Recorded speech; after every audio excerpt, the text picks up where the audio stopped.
You check your phone, a number went up. You feel something close to joy, and you don't fully know why. That number represents a stock. But the real answer to what a stock actually is far stranger than a number that goes up. Somewhere, right now, millions of people are staring at the same kind of number. Most of them couldn't explain what they actually own. Can you? Rewind 400 years. Amsterdam, 1602. Ships are sailing to Asia for spices, and spices are worth more than gold by weight. But here's the problem. A single voyage could take 2 years. Storms sank ships. Pirates took cargo. If you funded a voyage alone and it failed, you lost everything. So a group of Dutch merchants did something nobody had done before. Instead of one person funding one ship, they let anyone buy a piece of the entire company. Not a piece of one voyage, a piece of the company itself forever, as long as the company existed. This company was called the Dutch East India Company, and the piece you could buy was called a share. Historian Lodewijk Petrum, who studied the earliest trading records in Amsterdam, found something remarkable. Within weeks of these shares being issued, people were already buying and selling them to each other, not because they wanted spices, because they wanted the paper. The ownership itself had become valuable, separate from the ships, separate from the cargo, separate from anything you could touch. That single idea, splitting ownership into small, tradable pieces, that idea created the first stock exchange in human history. Think about what actually happened there. A stranger in Amsterdam could now own part of a company he would never see, run by people he would never meet,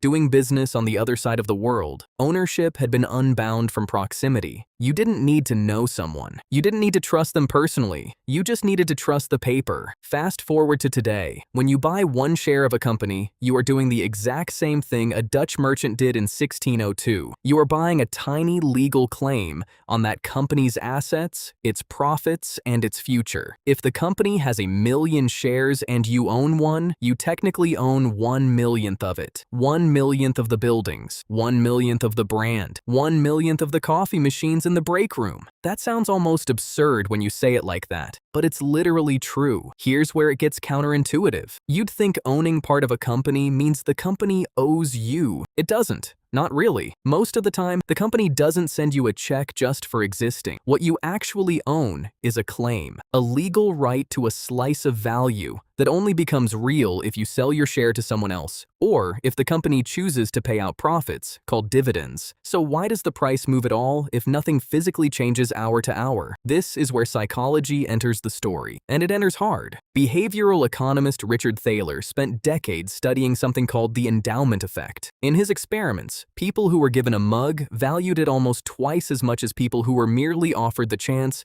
to buy the same mug. Ownership itself changes how much you think something is worth. Now scale that up to millions of investors, all deciding in real time how much they think a piece of paper is worth, based on rumors, earnings reports, fear, excitement, and each other's behavior. The stock price isn't a measurement of the company's furniture and cash in the bank. It's a live vote, a constantly shifting agreement between strangers about what the future might be worth today. Daniel Kahneman, who spent his career studying how humans make decisions under uncertainty, found something almost uncomfortable. People feel the pain of losing money roughly twice as intensely as they feel the pleasure of gaining the same amount. This single imbalance in the human brain explains why markets crash faster than they rise. Fear moves faster than greed. It always has. So when a stock price drops 5% in a day, nothing about the company's buildings changed.